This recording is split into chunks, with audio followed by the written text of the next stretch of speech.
Reka nongere nguhe ikaze wowe wakoze subscribe kuri Manzi TJ, wowe wahisemo gukurikirana ibiganiro byiza nk'ibi ngibi kandi biharanira impinduka mu buzima bwawe. Mu kiganiro cy'uyu munsi ngiye kukubwira ibintu bitangaje, ngiye kukubwira ibintu amatwi yawe cyangwa se n'ubwonko bwawe byaba byarabugora kubyakira, ariko once ibi bintu wabimenye nabyo ni life changing lessons, naryo ni isomo riri buhindura ubuzima. Abantu benshi muri iyi si dukunda gukundwa, ibyo ngibyo ni ibisanzwe. Nawe uteze amatwi iki kiganiro ukunda gukundwa, kandi nta gitambo uba wumva utatamba kugira ngo ubone igikundiro mu bandi. Abantu benshi rero igitambo dukunda gutamba, dukunda kwikundisha cyangwa dukunda kumva ko dukwiye kuba inshuti z'abantu biri perfect, kabone n'ubwo twebwe twabibabariramo. Ukumva ugomba kuboneka muri byose by'abantu uri gushaka kugendana nabo, ukumva ugomba kuba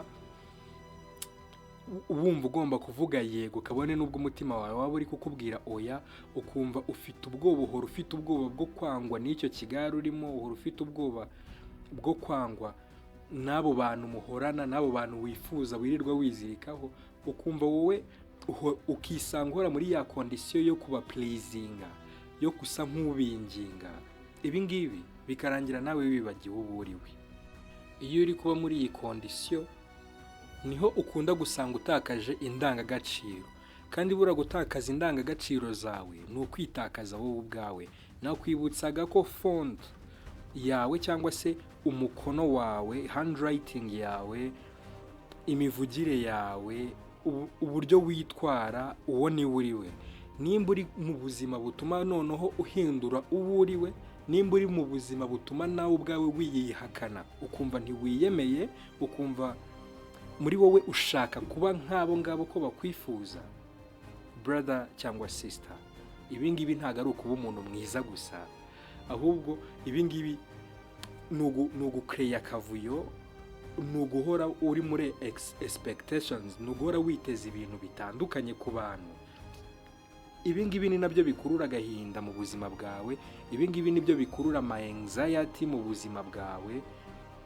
Kandi muri iyi si y'ubu ngubu, muri iyi si turimo, brother cyangwa sister, ukeneye kumenya uwo uriwe, kuko iyi niyo ntwaro izagufasha gupenetra, izagufasha kubaho muri ubu buzima uticira urubanza. Muri iki kiganiro reka turebere hamwe uko wakwisubiza izi imbaraga wamburwa n'aba bantu, cyangwa imbaraga wamburwa no kubaho ushaka pleasing, uri a pleasing person. Ikiganiro ni isi y'abagabo, ndongeye nguhaye ikaze. Hari abantu bisanze muri kondisiyo aho usanga aribo bari guharanira ubushuti mu bigare barimo, aho usanga aribo bitanga, ugasanga nibo bagerageza gukora uturimo twari two twose, nibo bagerageza gukemura utubazo twari two twose turi muri icyo kigare bifuza kugendamo, cyangwa turi kuri ba bantu, ka groupe, ka gatsinda gatoya yifuza kubana nako. Ugasanga mu buzima bwe aravunika yigura, abayeho ubuzima bwo kwigura mu bandi, nyamara we ari kwigurisha, ari kwigura mu bandi yigurisha, wakabihomberamo. Ugasanga ubuzima bwe buri kugenda bwangirika gake gake, ugasanga amarangamutima ye ari kuba hababaye ubuzima bwayo bwose, igihe cyose acyumva ko ari gucesinga abo bantu. Niba uzi ko nawe witwara gutyo, reka nkubwire ukuri utazigera ubwirwa n'umuntu uwo ari we wese.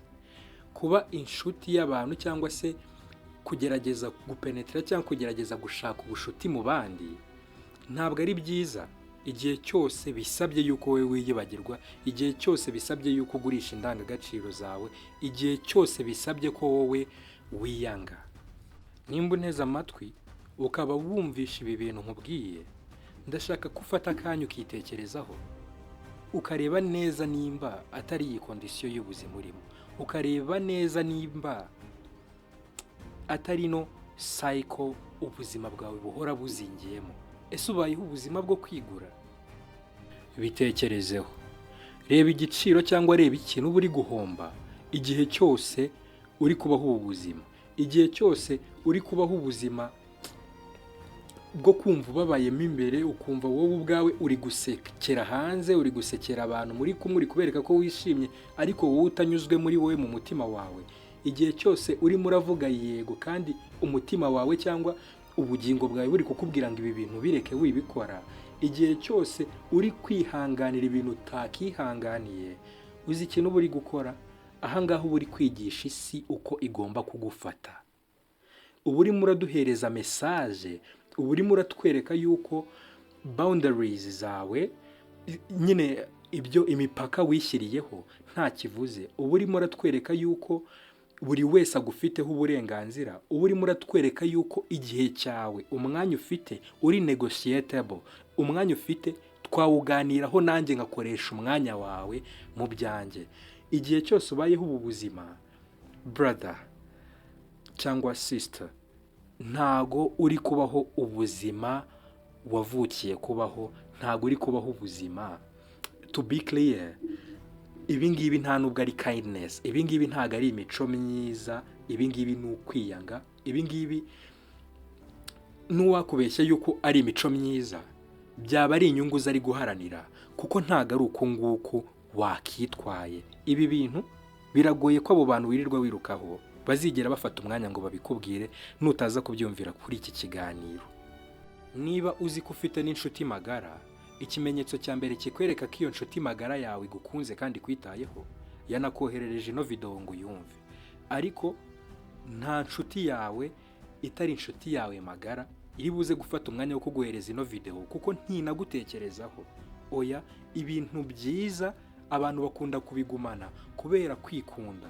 Ibintu byiza bifite umumaro ntago abantu bifuza ko bagenzi babo cyangwa ubumenyi yungutse bumufitiye umumaro yabusangiza abandi, keretse abo yitayeho.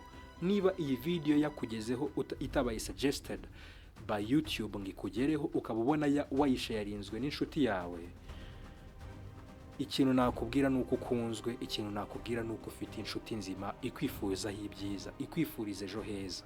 Iyo nshuti ntuzayitakaze. Niba ukeneye revolution mu buzima bwawe, nimba ukeneye kubona impinduka mu buzima bwawe, dore icyo bigusaba cyonyine, nta nubwo ari ibintu bikaze. Ikintu cya mbere, ukeneye kuba ari wowe mahitamo yawe. Ukeneye kwihitamo mbere na mbere mu byo ukora byose, ukumva ko ari wowe ugomba kubijya imbere, ukumva ko ugomba kumva wikunze. Kabone nubwo wakumva biri uncomfortable, ukajya ubona biri uncomfortable, ugomba kwihitamo, ugomba guhora ari wowe choice ya mbere. Ugomba gutangira kwiga kubaha uko wiyumva, ugomba gutangira kubaha ukuntu uri gutekereza, ugomba gutangira kumva. Ntabwo nkubujije kumva inama z'abandi, ariko mbere na mbere ugomba nawe kwiyumva, ugomba kwitega amatwi. Kabone nubwo abandi byaba biri bubabangamire, cyangwa kabone nubwo waba ubona abandi batari bubyumve, ugomba guhaguruka ukumva ko ni wowe wenyine wifite ngo wirengere. Mu majwi yose ari ahantu uri, mu majwi igihumbi y'abantu urimo, ijwi ryawe ryonyine niryo ryagutabara. Ntabwo ukeneye kubaho uri umuntu utuje, ntabwo ukeneye kubaho uri umuntu sinzi ukuntu nabivuga, uri rude. Oya, ikintu ukeneye ni ukuba wowe wa nyawe. Iga kuvuga oya, ntujye kubisobanura, ntujye kubwira abantu ngo bla bla bla bla, ujye kubiha ubusobanura. Nimba wumva ugomba kuvuga oya, wumva bitakunyuze, byivuge. Ugomba gushyiraho limits, ugomba kubwira abantu uti limite y'ibyo wakora ni ibi, ibirenze ibisimbikora. Nimba uri muri gang, uri mu kigare, mukaba muri kunywa byeri, menya ngo amacupa yawe nabiri suyarenza. Rekera gutwarwa n'ibyo bari n'amaranka bari buguhe ngo nuko ngo wanyweye menshi. Rekera kumva ko ushaka kubemeza ku byo udashoboye. Your life is your responsibility. Inshingano zawe zonyine ufite muri ubu buzima ni ukwita ku buzima bwawe, ibindi bigakurikira. Mbere na mbere ibintu byose ugeraho, mbere na mbere ibintu byose bishoboka mu buzima, bishoboka kubera kuriho. Brother cyangwa sister, wowe unteze amatwi muri aka kanya, ndagira ngo ubanze umenye ko utavukiye cyangwa utaje muri iyi si kugira ngo ukundwe na buri wese. Ntago waje muri iyi si kugira ngo buri wese ukore ibyo ashaka, ahubwo waje muri iyi si kugira ngo ubeho ubuzima bwawe bukunejeje, bugufitiye umumaro wowe n'abawe, wowe na community ubamo. Ntago nkubwiye ngo uze ubeho ubuzima bubangamiye abandi, baho ubuzima bukunejeje butabangamiye abandi kandi bunafite icyo bumariye abakwegereye, ufite icyo bumariye cycle urimo cyangwa abakwemeye, kuko ibi ngibi ni nabyo bizaguhereza agaciro kawe, ibi ngibi ni nabyo biza attracting respect. Hari umufilozofe wigeze kuvuga ngo amafaranga y'umukire utaryaho cyangwa se amafaranga y'umukire atarimo umushahara wawe, wowe ntacyo akumariye. To mean ko nawe mu gihe cyose ubayeho ubuzima budafite icyo bumariye society, still uri useless, ntacyo umaze. So niyo mpamvu mu buzima ubamo gerageza ubeho ubuzima bufite icyo bumariye abandi ariko nawe bukunyuze. Wowe wanteze amatwi kuva iki kiganiro gitangiye kugeza kirangiye, ni ikimenyetso cyerekana ko wifuza impinduka mu buzima bwawe. Icyo nasoza nkubwira yuko nta ubwenge bwawe, ibitekerezo byawe ni byiza, bifite umumaro, ariko byaba byiza cyane nanone wumvishe icyo Imana ikwifuzaho. Uramutse wongeyemo akantu kitwa gusenga mu buzima bwawe, waba wongeye, waba ugushije imvura mu bihingwa byawe, waba ugushije imvura mu murima wawe. So nimba unteze amatwi, nimba ukunda kumva ibi biganiro bica ku isi y'abagabo, ukunda kumva ikiganiro isi y'abagabo buri munsi, ikintu utagomba kwibagirwa mu buzima bwawe, gerageza wibuke gusenga, gerageza uzirikane icyo Imana yifuza ku bantu, gerageza ufate umwanya mu buzima bwawe, niyo yaba iminota 10, ugire amagambo make usoma muri Bible, kuko bizagufasha nanone gusobanukirwa neza isi, gusobanukirwa neza Imana yawe, ndetse binagufashe kumenya neza ubuzima Imana yaturemeye kubamo mbere yuko icyaha cyinjira mu isi. Kuko ngiye mu gusoma Bible nabonye yuko Imana irema isi itigeze irema imibabaro, itigeze irema agahinda, itigeze nifuza yuko tubaho ubu buzima bw'imihangayiko. Ariko Satani, umwanzi w'ikiremwa muntu, we yatumye ibi bintu bitugeraho, kandi mu gihe cyose tukiri mu isi arimo ntibizigera bihagarira kutugeraho.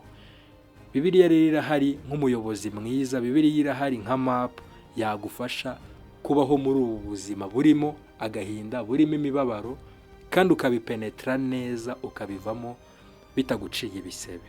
So ikiganiro isi y'abagabo naha ngaha kirangiriye uyu munsi. Reba hasi nimba wakoze subscribe, ukore share ku nshuti yawe, kandi comment yawe intera inkunga mbona yuko ibintu nkora bifite abo bigirira umumaro, bikantera courage yo kugaruka gukora ibindi biganiro, cyangwa bikantera courage yo gukora ibiganiro byinshi kurushaho. Ndakwifuriza amahoro aturuka ku Mana. Ikiganiro isi y'abagabo nakagaruka. Ciao ciao.